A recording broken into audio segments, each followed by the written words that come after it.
Okay, folks, it's your buddy Mike Messier. Just saw a wonderful new film. I thought it was wonderful. Maybe you do, maybe you don't.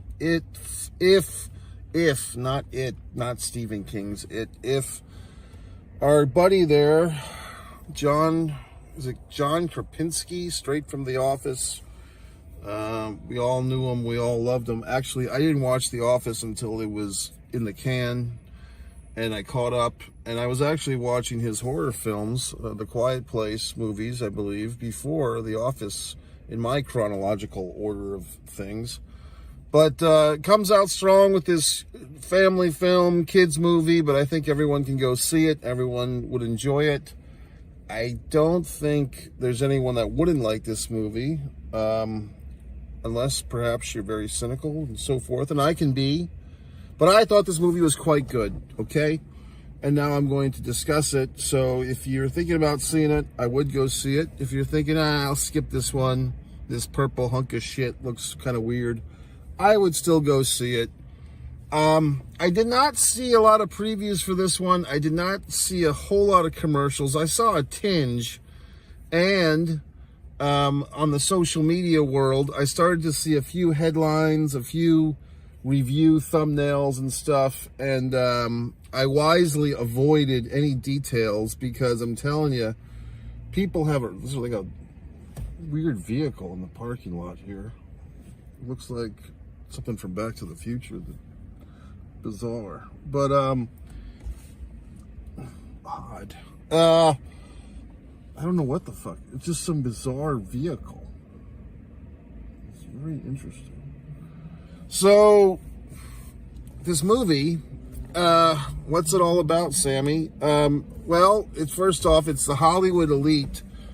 I guess I'll say spoilers, by the way. A lot of voices of these animated, mythical creatures, these imaginary friends, voices that I actually didn't recognize. I saw Steve Carell's name listed in the opening credits, and I said, oh, gee whiz, Steve Carell, and I kept waiting for him to show up. Guess what, folks? He's blue all along. I didn't realize that was his voice. So a mini Office, Jim and the boss guy, mini Office reunion. I always like to see that. Now that I'm an Office fan, I wasn't until 6 years ago, perhaps. But what a movie. I mean, the Tina Turner "Can't You Be Good to Me" soliloquy, that 5-minute or so, I mean, that's just a slice of magic in my book, okay? I thought that was great. I mean, I think the movie, this movie could just be, really, that's just like the linchpin of this film, that sequence. And, the movie was a little slow before that, to be honest with you, but I liked that. I like that the movie took its time getting to where it was going. A few cliches early on, a few cinematic cliches we're getting used to. The opening montage of the perfect little family, the mother, the father, that are dancing together, and the kid watches mom and dad dance.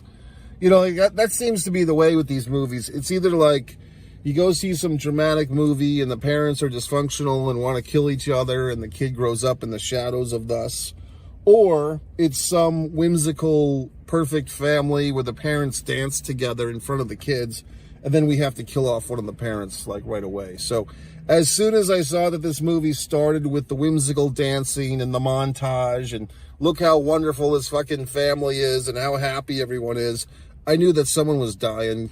And it turns out to be the mom. So sorry, Mom, you got to go. So then, we grow up in the shadows of depression or whatever the fuck. And now, God, we're 10 minutes into this thing. And dear old dad is about to drop himself. He's put in this hospital. Was it kind of just a vague thing, which is fine. They didn't really say what ailment he had. But he's got to get some type of surgery where there's, some type of death chance.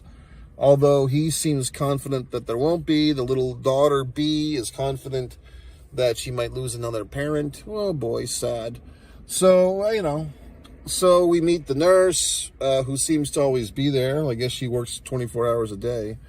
And what else? We meet good old dad, which is our writer-director friend, once again, Krasinski. Now, what I do like about Krasinski is that he does shoehorn himself into these movies, which is a good way to get himself another paycheck, because he's getting his writer paycheck, he's getting his director paycheck, and he's getting all those wonderful royalties for this movie. Smart move, John, if I can call you that. Also, good for him, you know, as a tall man. I think he's 6'5", 6'6", so he's kind of like the most successful tall actor since Tim Robbins, which is something to say. I mean, I'm pretty tall in height as well, not quite at those inordinate heights, but I'm fairly tall, so I know what it's like. So anyway, keep going. The kid actor, I thought, did a good job. I mean, I'm kind of flashing ahead, but I thought the kid actor did a good job of being surprised when she starts seeing all these creatures and all these, you know, imaginary friends and so forth. And then she kind of had her, like, you know, Hulk Hogan, Miss Elizabeth moment when she's at her daddy's hospital bed and she's holding his hand, like she's crying and she's getting her mouth all full of fucking spit and spittle and the fucking tears are dripping down her face. And you know that Krasinski and whoever the fuck was on the set that day was like, oh my God, she's so amazing. She's going to win an Oscar someday. Oh my God. Like, they were all so excited that this kid actor could cry on demand and garner all the emotions necessary. But, you know, I thought she did a good job. Like I said, it was very much Hulk Hogan, Miss Elizabeth, bedside manner. I guess this kid could have taught Hulk Hogan how to act at the bedside manner, you know, if she was alive in 1988, which I'm sure she wasn't. She was probably negative 30 at that point. But in any event, what a movie. I just, like I said, that whole Tina Turner sequence, I guess, see, here was one thing about the movie that I was trying to figure out, because we did see in John Krasinski's character, Dad's character's hospital room, there was a prop that I thought was distracting. Once again, I said this in another recent review, the high-def TV that was in his hospital room that wasn't on.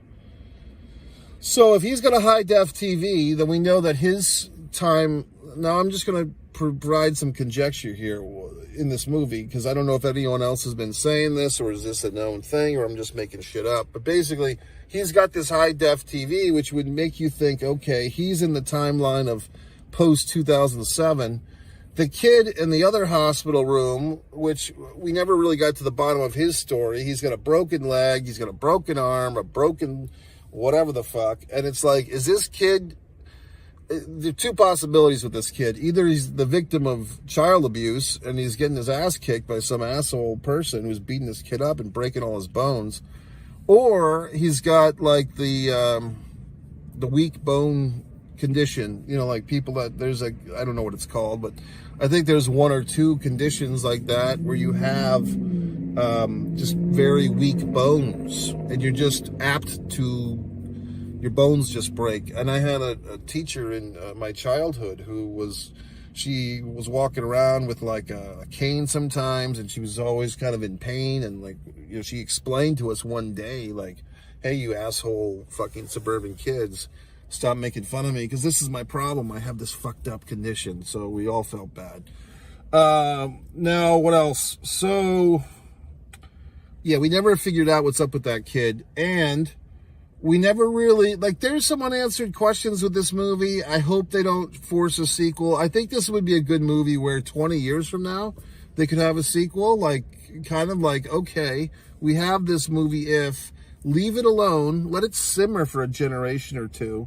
And kind of like the Willy Wonka, where, like, you know, the Johnny Depp Willy Wonka, I think, fell flat, but I think the recent Willy Wonka was fine. So I think you could revisit this movie, but give it 20 years. Like, let's play this game now, because now we're seeing this whole thing with these movies are having these sequels that are 20 years in the making with Top Gun Maverick and these other movies. Why not wait a generation to have a sequel to this movie? You know what I mean? Like, can we plan that? I mean, Krasinski, he's probably 45 or so. So, I mean, he'll still be alive in 20 years. And the B kid, if she's still acting, she'll be, you know, in her 30s, I guess. So we could do a nice sequel.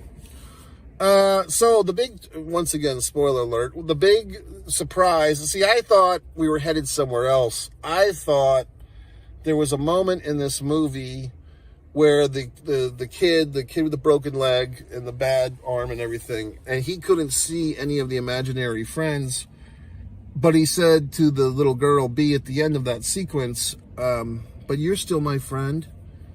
And I thought at this moment, because that kid also didn't have a TV that worked in his room, he kept referencing that his TV didn't work. And I kept thinking, is this kid like in some different time zone? Like, because it felt like at different times because the cat was watching Kurt Loder on MTV. It felt like this movie was taking place like in 1992 or 93 or 94. And they were having like nostalgia for the mid 80s with Tina Turner's album. But then Krasinski's hospital bed room threw that off because he's got the HD TV. So I was wondering, is there some type of time play in this thing? And then it got me wondering, with that little kid couldn't see the other imaginary friends, but he could see the little girl. Could he see the Ryan Reynolds character? I don't remember, to tell you the truth. But he could see B, and my thought was, is B dead? Like, is B in the realm of the dead? Did she die in some type of accident with her mother? And her father, who's like in the normal world that we're in, holding on to life, but she's kind of a conduit. She's kind of a, what do you call it? Like a transfer character. Like, she's in between worlds, the kid. So she, for whatever, like, she's kind of dead, or she's kind of in this purgatory state. So I was thinking the big reveal, because I knew that we were headed to a big reveal. I mean, this is the type of movie that's like, okay, where's the big reveal? So I thought the big reveal that was basically that B was like some type of ghost, or B was a fucking imaginary friend. Like, B is actually dead, and now her fate is to be this, the kid with the broken legs imaginary friend. But then she has all these goddamn imaginary friends. So I didn't know what the fuck was going on. But I was thinking it was something along that. Not, spoiler alert, the big fucking reveal is, oh my God, the Ryan Reynolds character, who initially was a bit creepy when he's sneaking inside a 9-year-old girl's room. Okay, that was a little creepy.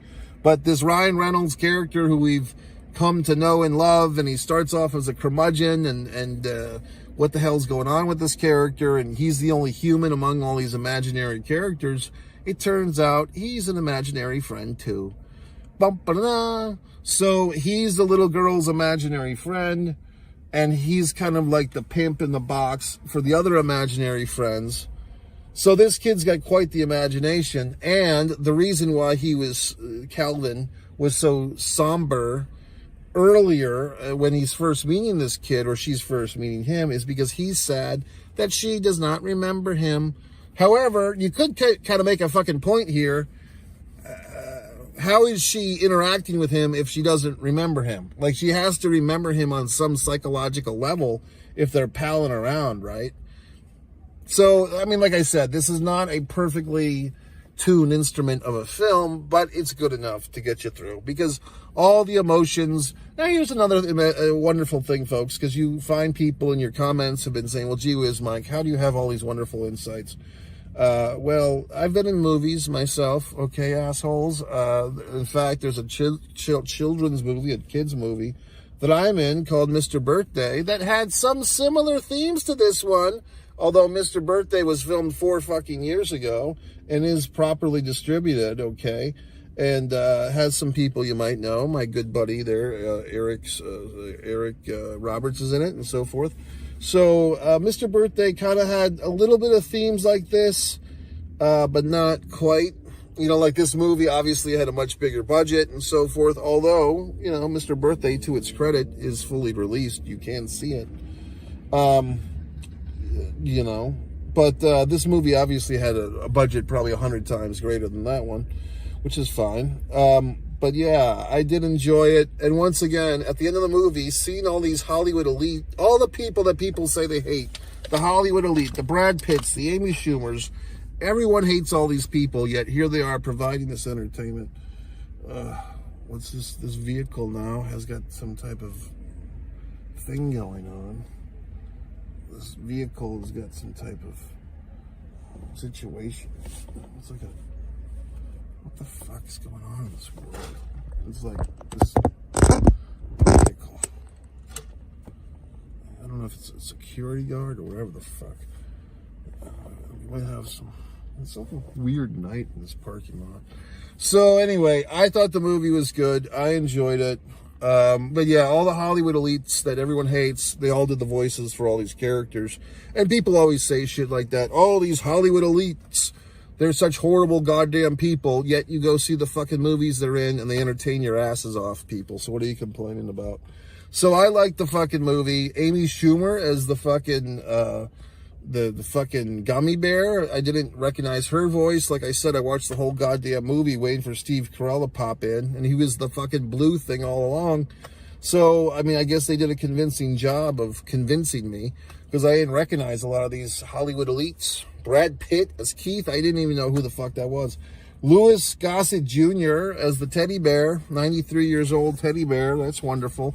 Okay, you might be saying, well, gee whiz, Mike, should I stick around to the end credits? I did. In fact, I really had to use the facilities, and I was, the theater was so close to the men's room, I could actually go to the men's room and still hear the end credits and come back in time to see that the only thing that happened after the official, roll credits were ended was a little nice tribute to Louis Gossett Jr. as the teddy bear. I didn't realize. I don't remember if I knew that he passed away, to tell you the truth, but apparently so, because it said in memory of. So there you go, folks. I got to give this one a big, strong rating. I think I'm going to give it a 4.5 out of 5. I could be cynical. I could just give it 4. I could just do whatever the fuck I want. If there was any type of feeling of, oh, this movie, maybe the music, and I just say this because it wasn't that the music was bad. It just felt like every other Pixar, Disney, family, big budget film where they have the whimsical orchestra music, the music that kind of like pushes every emotion. It just was very standard issue. I mean, no offense to the musicians. They did a wonderful job. But I just felt like it wasn't unique, okay, like the unicorn in this movie. Also, I don't know if they're trying to make a product with this movie, trying to make action figures or stuffed plush dolls. They could make quite a killing with this movie, I would think, if they did make stuffed animals with these characters. I did thought that the invisible imaginary friend was kind of funny. That was kind of meta, as they say. Who was my favorite? I mean, I thought the glass of ice, that's pretty inventive. I mean, who the fuck has a glass of ice as an invisible friend? The invisible ice, when he's about to get drunk by Blue, he's like, this is my life in a nutshell. That's funny. What else? I don't know. I mean, you had your standard issue shit, like your fucking unicorns and your purple dragons and stuff. I'm trying to think if I had a particular favorite imaginary friend. I mean, I thought that the grandma's thing was kind of cool, like very specific, like this aristocratic broom or whatever the fuck she was, lady. I don't know. I mean, maybe the glass of ice, just because it was kind of a cool, like, adults, like a glass of ice, that could be an adult's imaginary friend. What I was going to say, which I'll say now, I don't think I ever had an imaginary friend. Maybe I have to go back to the deep recesses of my brain and remind myself. I mean, I had action figures that I, played with, and I drew images, okay? And you can see on one artist, Mike Messier, my wonderful drawings. You can read my wonderful book, Fight or Play Basketball, A Distance from Avalon. You can buy all these things on Amazon, okay? But I don't recall ever specifically having, like, some type of Wilson volleyball or whatever the fuck imaginary friend. I just don't think I did. You know what I mean? So, not that I'm holding any begrudgings against anyone that did or didn't. I just don't recall that I did that type of thing. Now, I mean, I remember the wrestler Rick Steiner had his fucking Alex or whatever the fuck. I just don't think I did this type of nonsense. So anyway, I like the movie, even as someone who was a non-imaginary friend kid. MikeMessier.com. Subscribe to Mike Messier. One Mike Messier for your movie reviews, one man in the camera